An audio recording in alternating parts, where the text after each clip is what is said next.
ট্রাম্পের ডাকে UK, Italy, Germany, France তাদের রণতরী এবার স্ট্রেট অফ হরমুজের দিকে এগোচ্ছে। তাহলে কি মানব সভ্যতা এবার ধ্বংসের মুখে দাঁড়িয়ে রয়েছে? আরও বড় কোনো বিপর্যয় কি আসছে? কারণ আমাদের এটা ভুলে গেলে চলবে না যে ইরান কিন্তু ব্রিক্সের মধ্যে রয়েছে, রাশিয়া রয়েছে সেখানে। রাশিয়ার মতো একটা শক্তিধর দেশ যদি অন্যদিকে সোজা হয়ে এসে দাঁড়ায়, তাহলে তো কি হবে আমরা জানি না, যে তার পরিণতিটা কি ভয়ানক হতে পারে। আমরা এই পুরো বিষয়টা, এই ট্যাকটিক্যাল দিকগুলো নিয়ে এবার একটু আলোচনা করব। ভারতীয় সেনার অবসরপ্রাপ্ত কর্নেল শৌর্যচক্রপ্রাপ্ত কর্নেল সৌমিত্র রয় এই মুহূর্তে রয়েছেন আমাদের সঙ্গে। কর্নেল রয়, আপনাকে আরও একবার স্বাগত জানাই। এই যে এই বিষয়টা, যে ইটালি, ফ্রান্স, ইউকে, ইউএসএ যদি এবার রাশিয়া এসে দাঁড়িয়ে পড়ে ইরানকে সাপোর্ট করতে, তাহলে মানব সভ্যতা তো একেবারে ধ্বংসের মুখে। একেবারে।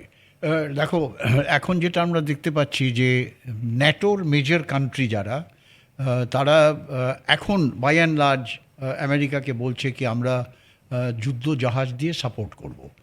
তার একটা কারণ আছে। কারণ হচ্ছে ন্যাটোর মধ্যে কিন্তু একটা ক্লজ আছে, যতক্ষণ না ন্যাটোর যে মেম্বার্স তাদের দেশকে কোনো দেশ যদি আক্রমণ করে, তাহলেই কিন্তু ন্যাটো ফোর্স সেই দেশের এগেনস্টে যাবে। তা এক্ষেত্রে বাহরিন, ইরান তো আমেরিকাকে অ্যাটাক করেনি। না, ইরান আমেরিকাকে অ্যাটাক করেনি। সিমিলারলি তো আমেরিকাকে ন্যাটো শুড নট সাপোর্ট। কিন্তু বাকি দেশগুলো যেমন ইউএই, তারপর এই সৌদি আরবিয়া, কুয়েত, তারপর কাতার। কুয়েত, কাতার, এই সমস্ত দেশে যখন অ্যাটাক হলো, স্পেশালি যদিও তারা আমেরিকান অ্যাসেটের ওপরে অ্যাটাক করেছে, কিন্তু অফ লেট বেশ কিছু অয়েল ফিল্ডের ওপরেও কিন্তু মিসাইল অ্যাটাক হয়েছে, যার ফলে এরা মনে করছে যে নেটো শুড হেল্প। কিন্তু যুদ্ধ জাহাজ পাঠিয়ে ইরানকে কিন্তু পরাজিত করতে পারবে না। তার কারণ খুব সিম্পল।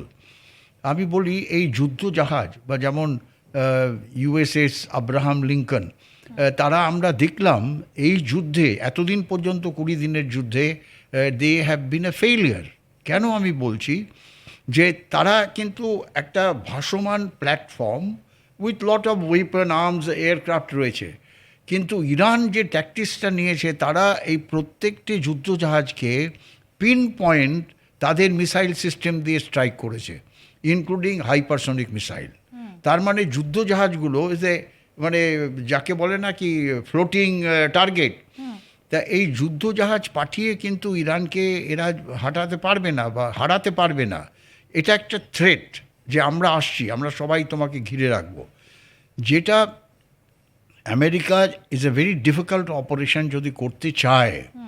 এই যে বললাম assault, amphibious assault on coastal defence of, যে যে আমাদের স্ট্রেটের ওপরে যে কোস্টাল ডিফেন্স আছে, সেখানে তাদের অ্যাসল্ট করতে হবে। কিন্তু ইট ইজ, যদি ঠিকমতো এটা না করে, ট্যাকটিক্সটা যদি ঠিক না হয়, ইট উইল বি সুইসাইডাল। আমি কেন বলছি? যে ইরানের যে কোস্টাল ডিফেন্স, সেই কোস্টাল ডিফেন্সের সবথেকে প্রথম হচ্ছে পিল বক্স বানানো, মেবি 1000-2000 পিল বক্সেস। নাও পিল বক্সটা কি আমি এক্সপ্লেন করি। একদম কংক্রিট একটা স্ট্রাকচার, যেটা ছোট, সেই স্ট্রাকচারের মধ্যে একটা ওপেনিং থাকে। সেই ওপেনিং দিয়ে সে ওয়েপন সিস্টেম ইউজ করতে পারবে। সে মেশিন গান হোক, সে মিসাইল সিস্টেম হোক, সে অ্যান্টিশিপ মিসাইল হোক, সেই ধরনের মিসাইল সিস্টেম সেখান থেকে ইউজ করতে পারবে। কিন্তু এই পিলবক্সগুলো আবার কানেক্টেড থাকে উইথ বাংকার্স। বাংকার্স কি? বাংকার্স হচ্ছে পিলবক্সের থেকে বড় সাইজের, আর বাংকারের অর্ধেক মাটির নিচে থাকে, অর্ধেক ওপরে থাকে। এগেইন সলিড কংক্রিট দিয়ে বানানো, হয়তো 1 মিটার থেকে 5 মিটার পর্যন্ত তাদের এক একটা বাংকারের ওপরে কংক্রিটের স্ল্যাব। সেই স্ল্যাবগুলো এয়ার স্ট্রাইক, তারপর মিসাইল স্ট্রাইক, নিউক্লিয়ার ওয়েপনের এগেনস্টে, তারপর কেমিক্যাল বায়োলজিক্যাল এগেনস্টে একেবারে প্রিভেন্টিভ। ওই বাংকারের মধ্যে তারা নানা ধরনের বড় বড় বাংকার আছে, দে সেলফ কন্টেন। একটা পোর্শনে থাকে ওয়েপন ব্যবহার করার জন্য, একটা পোর্শন থাকে তাদের অ্যাডমিনিস্ট্রেশন, লাইক তাদের জেনারেটর আছে সেখানে লাইট দেওয়ার জন্যে, তারা সেখানে খাবার দাবার জল ইত্যাদি সেখানে, মানে মাসের পর মাস সেই বাংকারের মধ্যে থেকে একটা সোলজার বা ট্রুপস সেখানে একটা টিম ফাইট করতে পারে। এই যে পিল বক্সগুলো এগুলো এই বাংকারের সঙ্গে কানেক্টেড, আর শুধু এক লাইন না, ইট ইজ ইন ডেপথ। মানে একটা লাইন পিল বক্সের বাংকারের, তারপর ধরো 2 কিলোমিটার গিয়ে আরেকটা লাইন পিল বক্স বাংকারের, তারপর আরেকটা লাইন পিল বক্স বাংকারের। তার মানে কেউ আক্রমণ করে যদি প্রথম লাইনটাও নিয়ে নেয়, আবার সেকেন্ড লাইনটা অ্যাক্টিভ হয়ে সেই প্রথম লাইনের ওপরে যারা চলে এসছে তাদের ওপরে আক্রমণ করে। এইটা আক্রমণ করে দেখো, কোনো ডিফেন্সই সবসময় যে ফুল প্রোটেক্টেড হয় না। তার কারণ আমরা দেখেছি ইসরায়েলের বারলেভ লাইন, যেটা সুয়েজ ক্যানালের ওপরে সব থেকে ডিফেন্সিভ লাইন ছিল, সেটাও ইজিপশিয়ান আর্মি ব্রেক করেছিল। করে দিয়েছিল।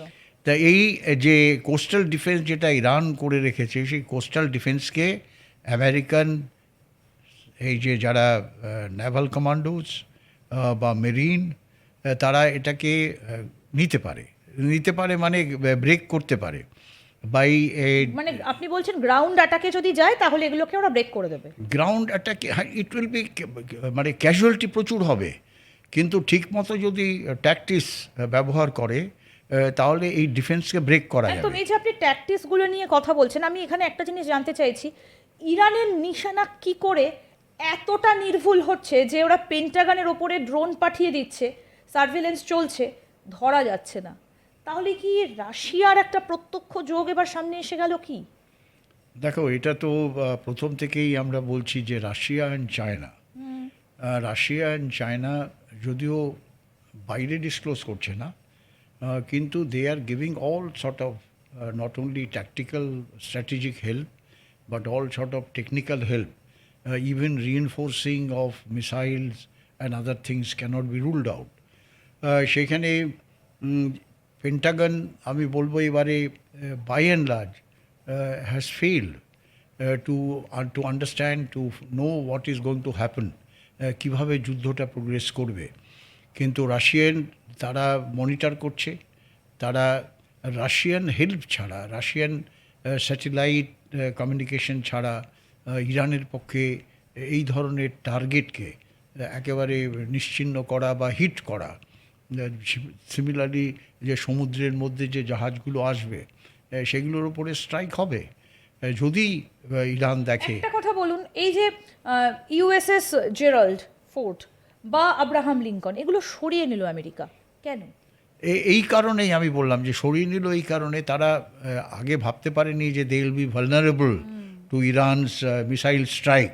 তার কারণ ইরান কিন্তু এই জাহাজগুলো পিন পয়েন্ট লোকেশন বার করে সেখানে শুধু নর্মাল মিসাইল দিয়ে স্ট্রাইক করছে না, ইভেন সেখানে ক্লাস্টার মিসাইল ইউজ করেছে। ক্লাস্টার মিসাইল মানে ধরো একটা হাইপারসনিক মিসাইল সোজা চলে যায়, তারপর ওপর থেকে আবার সোজা নিচে নেমে আসে।